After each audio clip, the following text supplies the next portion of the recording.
ট্রাম্পের শুল্ক নীতি মোকাবেলায় মার্কিন প্রশাসনের সঙ্গে নতুন বাণিজ্য চুক্তির পাশাপাশি কূটনৈতিক তৎপরতায় জোর দেওয়ার পরামর্শ গবেষণা সংস্থা সিপিডির। সেই সঙ্গে বাংলাদেশকে কৌশলগত বিকল্প খোঁজারও কথা বলছে সংস্থাটি। বৃহস্পতিবার সকালে রাজধানীর একটি হোটেলে আয়োজিত আলোচনায় বিশেষজ্ঞরা জানান, মার্কিন শুল্ক নীতির দুষ্টু চক্রে শুধু রপ্তানি বাণিজ্য নয়, বড় বেকায়দায় ফেলার শঙ্কায় অর্থনীতি। আরও জানাচ্ছেন সেলিম মালিক।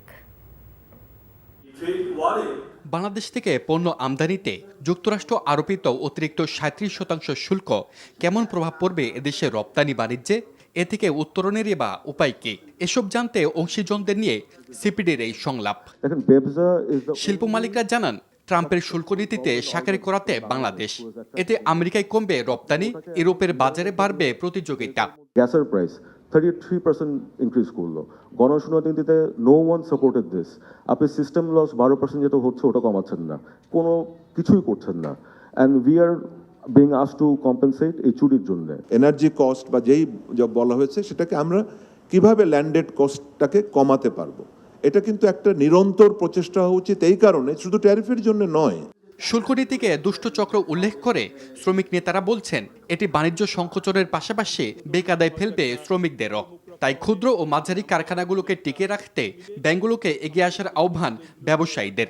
ছোট মাঝারি কারখানাগুলো যাতে কোনো ঝামেলায় না পড়ে, ব্যাংকগুলোকে একটু রিল্যাক্টেন্ট ওয়েতে তাদেরকে সাপোর্ট দেওয়ার জন্য একটা পলিসি ডিরেকশন দরকার বলে আমি মনে করি। বাংলাদেশের শ্রমজীবীর জন্য একটা গুরুত্বপূর্ণ বিষয়। এই বিষয় নিয়ে আমাদের একত্রিতভাবে কথা বলা দরকার। এ থেকে উত্তরণের উপায় কি?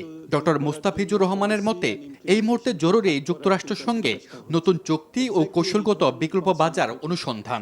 Costa Rica, Dominican Republic, Bahrain, Jordan, তাদের সাথেও এফটিএ করেছে। তো এইসব দেশের সাথে তারা যদি কমপ্লাই করতে পারে, আমরা কিন্তু এটা নেগোসিয়েশনের উপর নির্ভর করবে যে আমরা কিভাবে লিবারালাইজ করব, প্ল্যানটা কি হবে।